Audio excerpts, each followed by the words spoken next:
What's going on, YouTube? This is Boxingwave.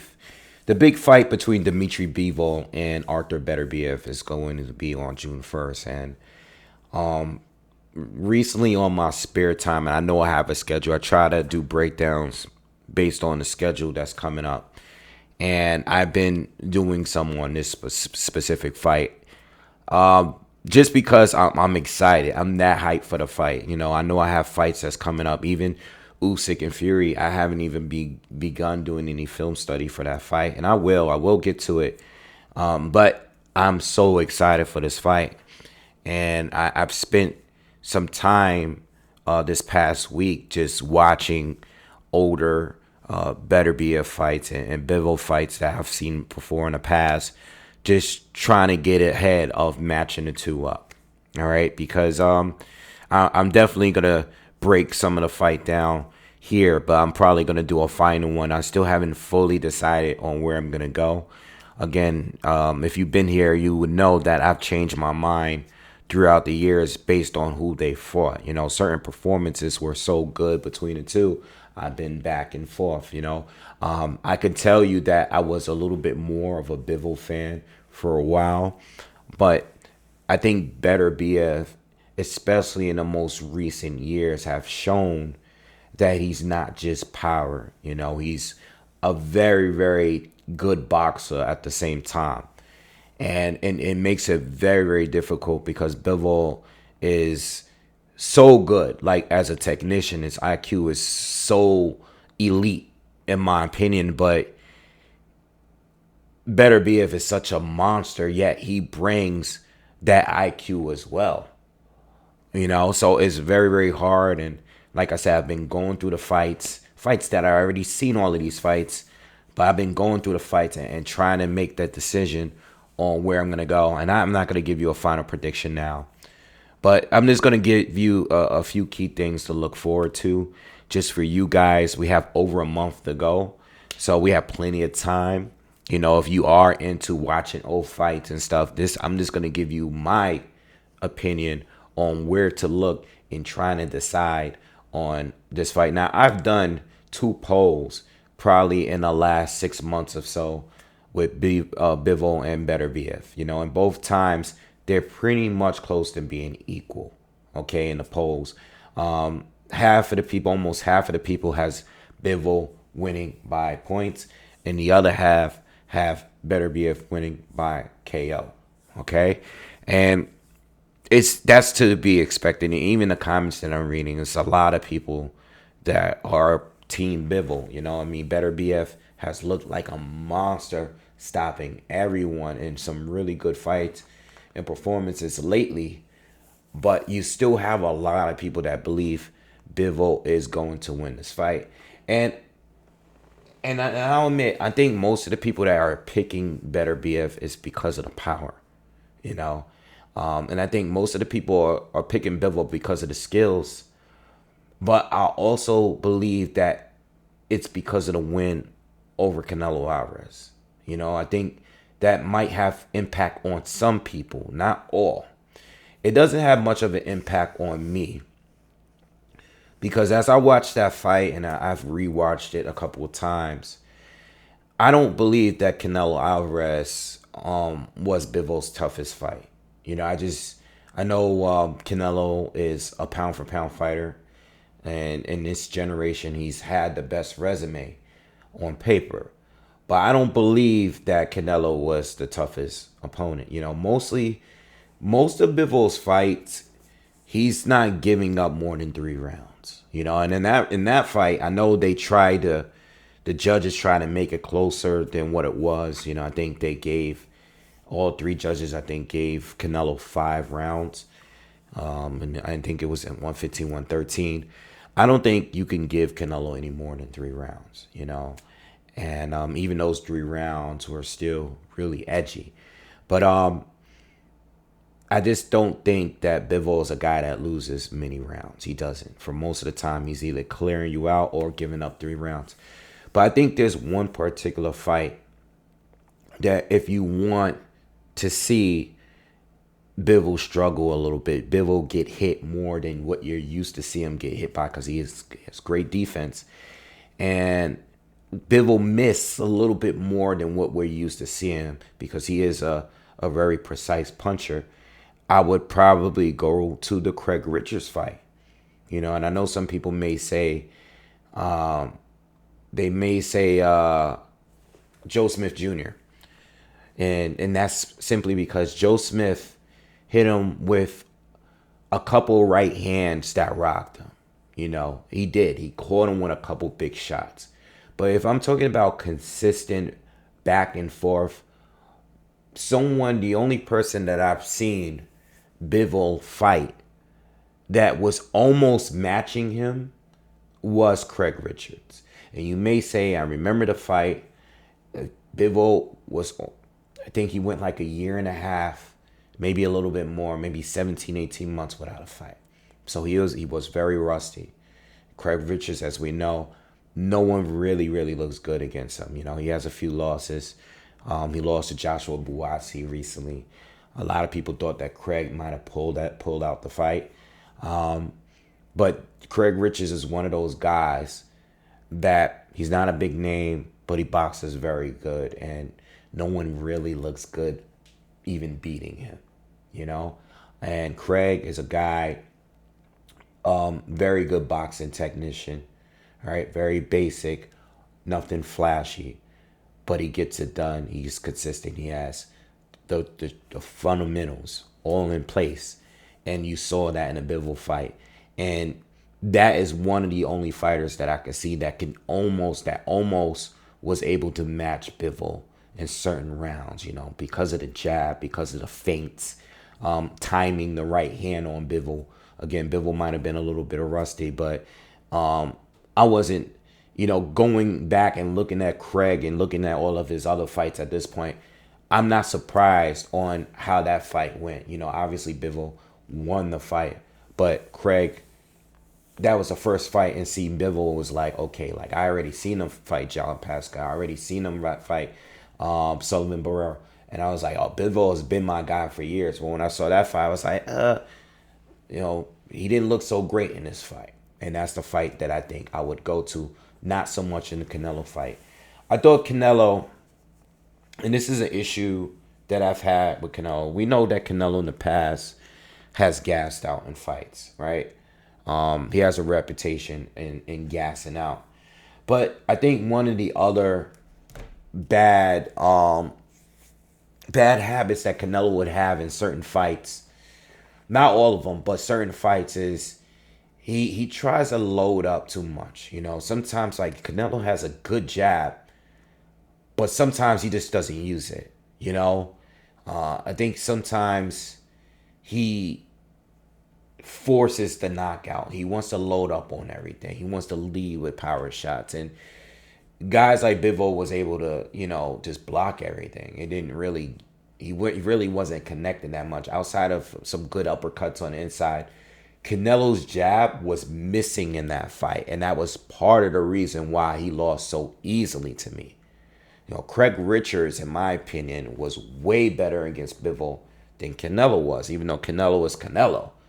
And, Canelo being a shorter guy with the shorter reach and stuff also had stuff to do with it, but he just wasn't accurate. I mean, it was very easy for Bivol to keep him out of range, use that lead hand to push him back and keep him exactly where he wanted him to be. And Canelo really didn't have an answer for that. And as he started to fade, it became even easier for Bivol to beat him. So Craig Richards is definitely the fight that I would go to if you're looking to see Bivol struggle a little bit.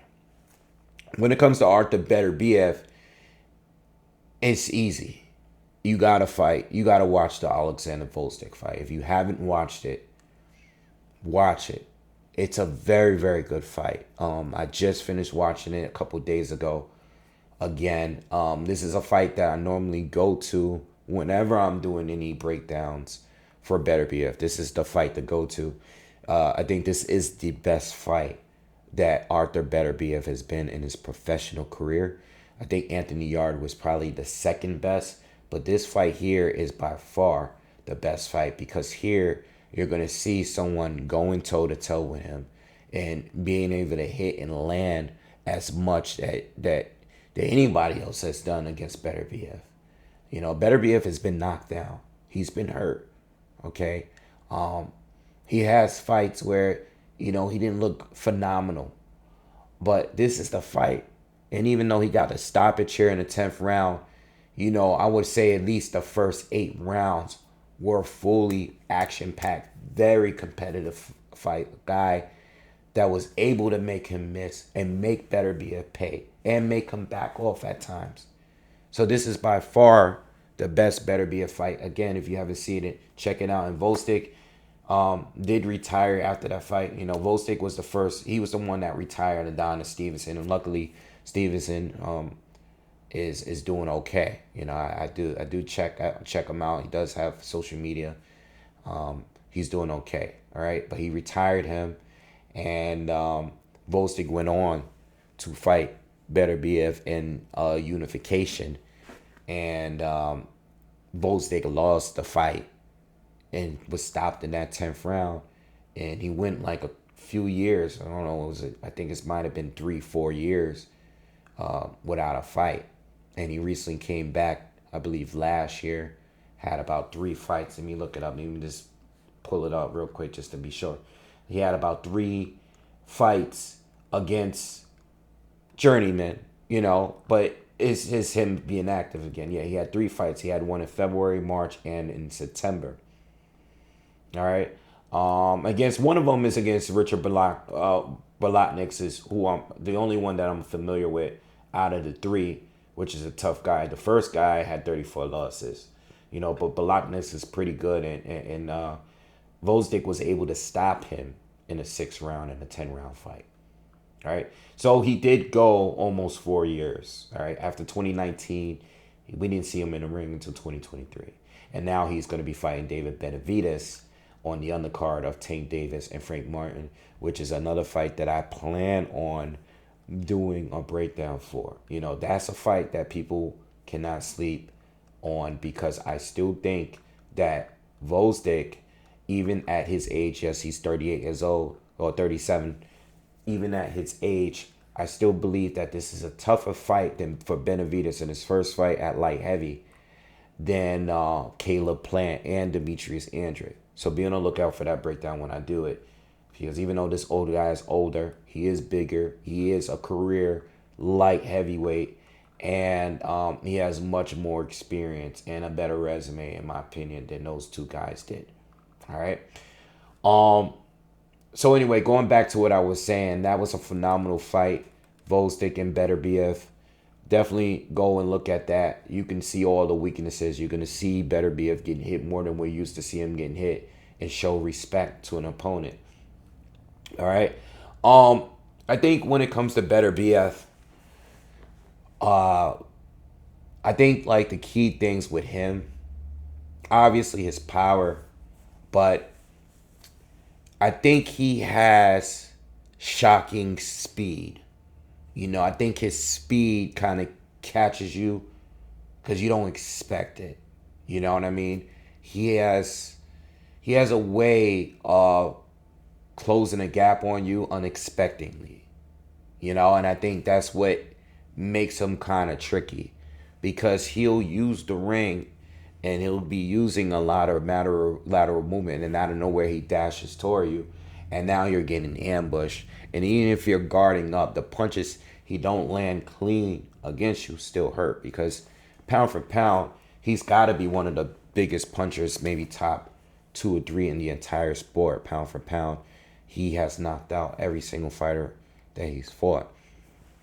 Okay, and I think that is one of the things with Beterbiev that throws off his opponents, is his speed.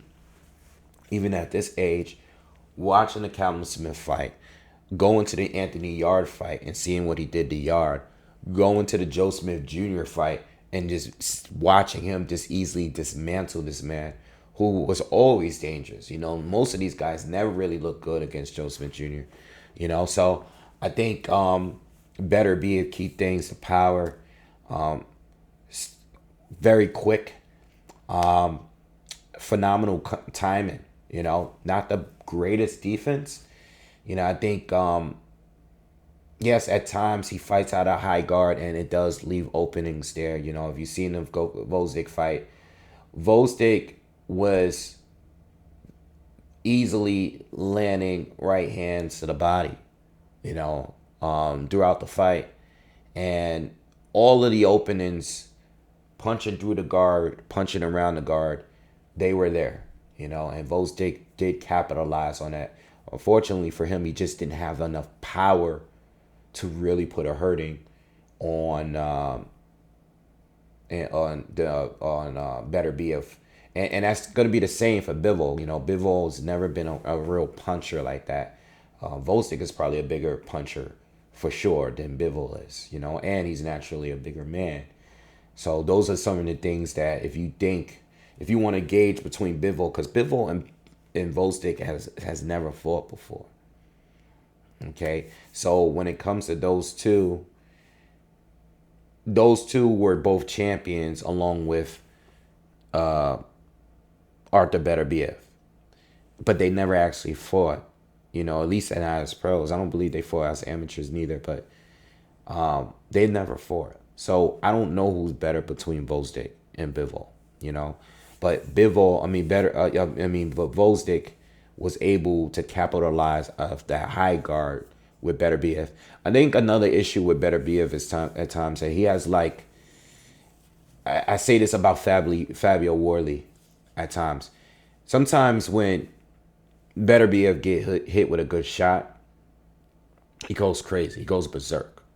And it's like he feels like he has to get his lick back quickly. And those periods, those could be dangerous if you're finding a guy that has, that can read you, and especially when you're lunging towards them, And I think that there are certain periods and instances where it did work for him, when he got dropped by Jeff Page years ago, he pretty much destroyed him right after that. When he got dropped by Callum Johnson, he was hurt. All right, it took him a little bit to recover, but when he did, he got him out of there not too long after. You know what I mean?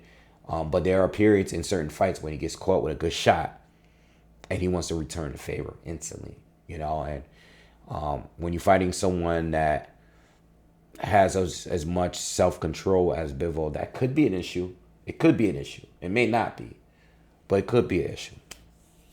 You know what I mean? One thing I saw Volzdik do a good job was keeping his head off the line. Now, Bivol is good at slipping, he's good at defense. A lot of his defense is based on his gloves, though, and his feet. All right. Bivol has the best feet. I said Beterbiev is pretty quick on his feet, but Bivol is very, very quick. It's probably the quickest in the division by far. And for him to just take quick steps back and get out of range, he can do it instantly. He's quicker. His feet is quicker than a lot of his opponent's hands are. And a lot of it, he's parrying shots with his glove and countering. Whereas Volzdik took the approach of, kind of slipping to his right and countering with right hands or jabs and throwing combinations, using the jab and the right hand and then ending it with a swivel jab. He was using those kind of combinations to counter Artur Beterbiev, and then he'll be switching it up, going to the body at times. You'll see an uppercut there. He was doing it that way, whereas Bivol is going to be, the majority of the time, he's going to be using his lead hand, for everything. So he's going to also use it as defense. It's going to be his measuring tool. It's going to be used to push, not just punch, but push Beterbiev back whenever, he feels like he's getting crowded or he feels like you're too close. And that's how I've seen Bivol do. Bivol's, most of his counters is the jab. He's countering your jab with his jab. He's countering your right hand. He'll parry a shot or catch and shoot back with a jab. So Bivol is not even sitting down throwing power punches. He can change the speed and change the power of his lead hand, and turning that jab into a power shot. But he's constantly boom, boom, boom. And this is why Canelo, to be honest, Canelo couldn't even get past the jab because Canelo's coming in using that high guard, trying to close the gap. Canelo don't have fast feet. Artur Beterbiev does. So while Bivol is constantly just keeping him out there and pushing him away with that lead hand, you don't know what it is. He's changing that lead hand with everything, measuring you, jabbing you, throwing harder jabs, pushing you away with it. He's doing everything with it. Plus he's feinting. Plus he's changing levels all the time. He's doing a whole bunch of stuff with just the lead hand alone without even throwing it right.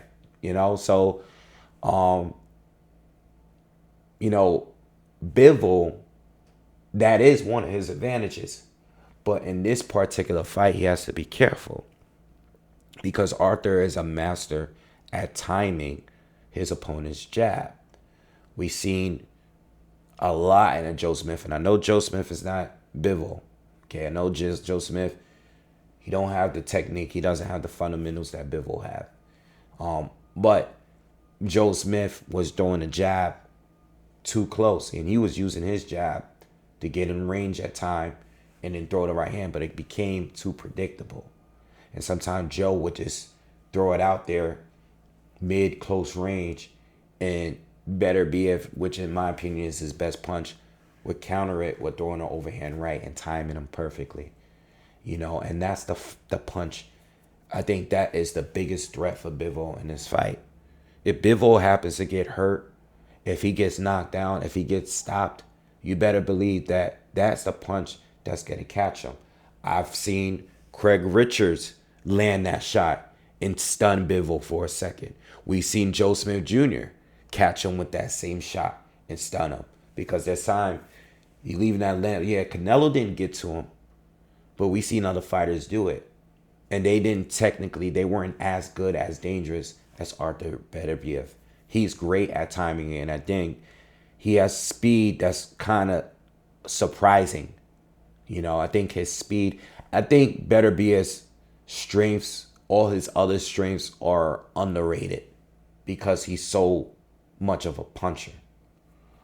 You know what I mean? But at the same time, Bivol being such a phenomenal athlete, all right, such a good boxer. We talk about his technique, but we don't talk about how great of an athlete he is, how good he's able to move, and just it's crazy because when I say move, I've seen people leave comments saying like they expect Bivol to just be running, and no, it's never happened. Bivol used the appropriate amount of moving for his style. He's not Erislandy Lara back in the day. He's not what Shakur was doing against De Los Santos. That's not his style. He actually steps right to you. All he's doing is taking quick steps forward and quick steps back. And he doesn't throw combinations much. But when he does it, if it's not like a 2-punch combination, if it's more than that, it's usually when he's ambushing you. Like usually he's coming forward, especially if your back is against the ropes. We saw that against Canelo. We saw that in the Lyndon Arthur fight recently. Once he has you like beaten and he's outworking you, that's when the combinations, boom, throwing 4, 5, 6 punch combinations. But normally, you might see a flurry for him once a round, especially when he respects his opponent and he's looking for the counter. You know what I mean? He's expecting a counter.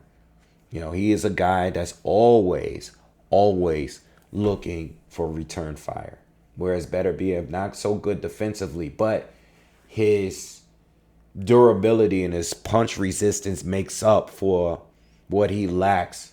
What he lacks in his defense. You get what I'm saying? The age thing, it could be a factor in this fight. We know that Bivol is 33 years old. Arthur, I believe, is 39. So he's getting up there. I haven't seen a difference in Arthur's age at all. It seems like as time goes on, he's beating these guys even easier than he did before when he was younger, when he first went pro. It seems like he's like, again, going back and looking at some of these opponents he faced. All right, because he started out the gate, just really just beating guys up. And when I go and look back at the Callum Johnson fight, or the Jeff Page fight, even though he stopped those guys and it didn't take them long to do it, it seems like more recently, or even my guy, Marcus Brown. It took some time to deal with Marcus, because Marcus knew how to really use the ring, you know what I mean, and keep Beterbiev on the end of his jab, and knew when to tie up. He did a good job doing that.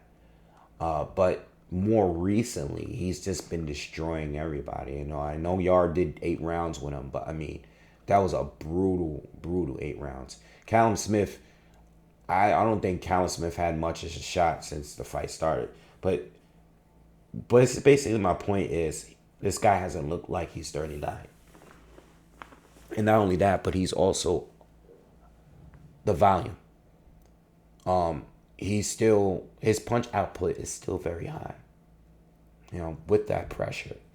Canelo's a good pressure fighter, but he's not a high volume puncher. Whereas Beterbiev is coming in with the power, with the volume, and being accurate as well, and a good counter puncher on top of that. So you're getting everything when it comes to this guys. This is way different level did fight Canelo, way different level.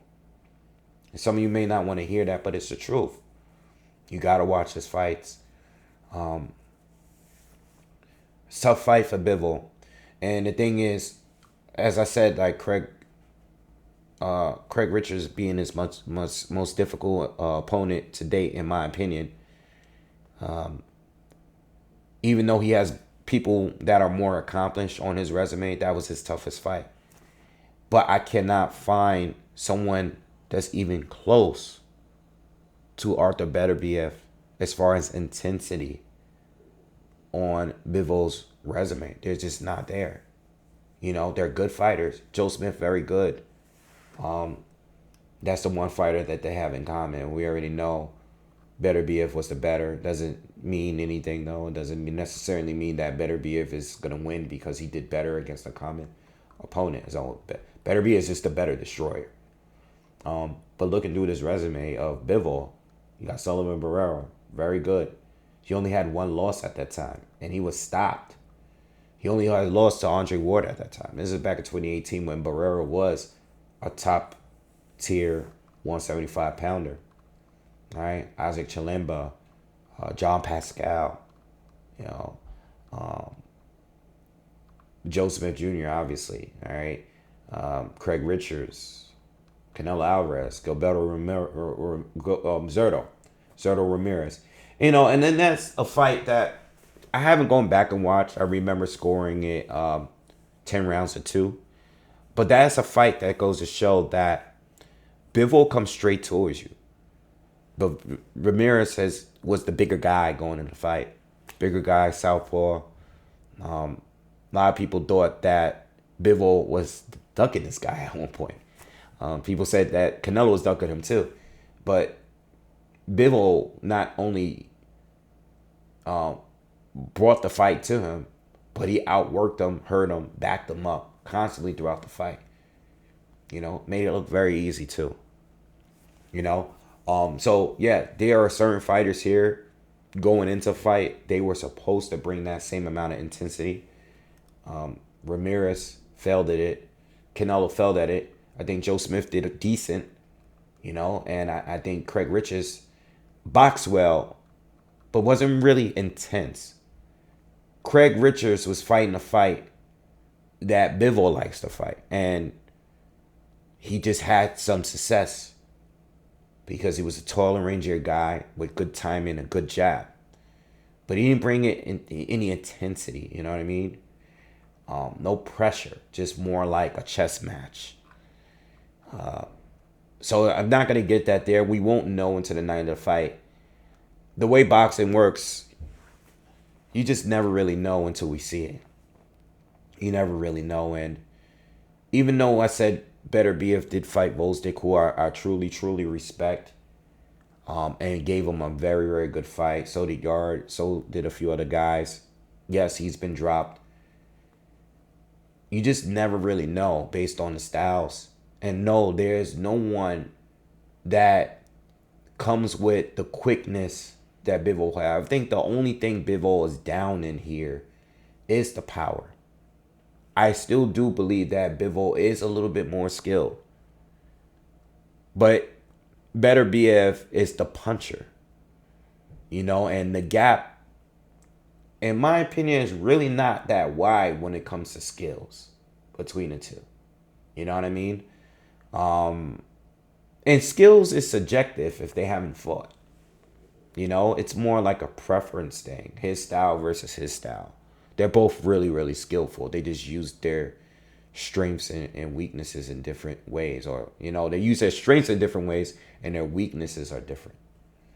You know, so I think if Bivol wins the fight, he's going to beat him off points, just outlanding him, being the quicker guy, being a better defendant, being a better defender, being able to take the big punches, the few that's gonna land against him.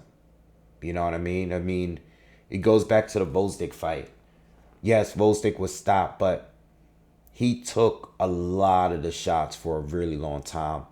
And I don't think it's just power that made him stop. It was also fatigue. You know, I think for everybody else, Beterbiev just destroyed, even Yard. The punishment was just too much. Whereas Volstik, it looked like he was just tired. You know, he was tired. Of course, the punches are part of the reason why he was tired. You know, but as far as toughness and durability, he was able to manage to sustain 10 full rounds of at least 8 of those 10 rounds. He was going back and forth with Beterbiev. Whereas, you know, everybody else seemed like they just couldn't take the punishment. Can Bivol take it? I don't know. How durable is he? I mean, I've never seen him down. You know, I've seen him rocked a couple of times, but he recovered instantly.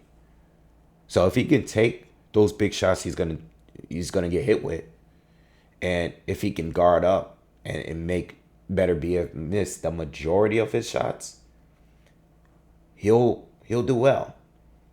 You know, because he's going to land. He's gonna be quick. He's gonna land some flurries. But Beterbiev is such a monster. Will it even matter? Will Beterbiev respect his power enough? You know, a lot of guys aren't big punchers, but they hit hard enough to make fighters respect their power and maybe not. Respect it enough to where they won't rush him. Can he force Beterbiev to do that? I don't know. We haven't seen it yet. All right. Beterbiev fought many, many punchers. And every shot that he got caught with, look at Yard. I was there. Yard would land his best shot in a couple of rounds. And what happened after that? Right after that, Beterbiev will land an even bigger shot. You know, it seemed like Yard would be winning certain rounds, and Yard has pop. But as soon as this guy hit him back, it was like you saw which one had the bigger effect. You know? Damn. 35 minutes in, and I'm talking about this. And I still got to do a complete breakdown and give you a prediction, because I'm not giving you a prediction tonight. I'm just talking about the fight because I'm really that excited for it, and I'm supposed to be doing my homework on these up and coming fights this weekend, next weekend, and I'm sitting here doing film study on Beterbiev and Bivol. Anyway, these are all of my thoughts for now, man. Hope you enjoyed it. Please leave comments like you always do. Subscribe if you are new. Many fights on the way. Crazy schedule in May. Oh, I can't wait. We're gonna be busy on here, man. Great month coming up. All right, and it goes right into June for the super card. All right, I'm out of here, man. Y'all have a good night, and I'll see you guys on the next one. Peace.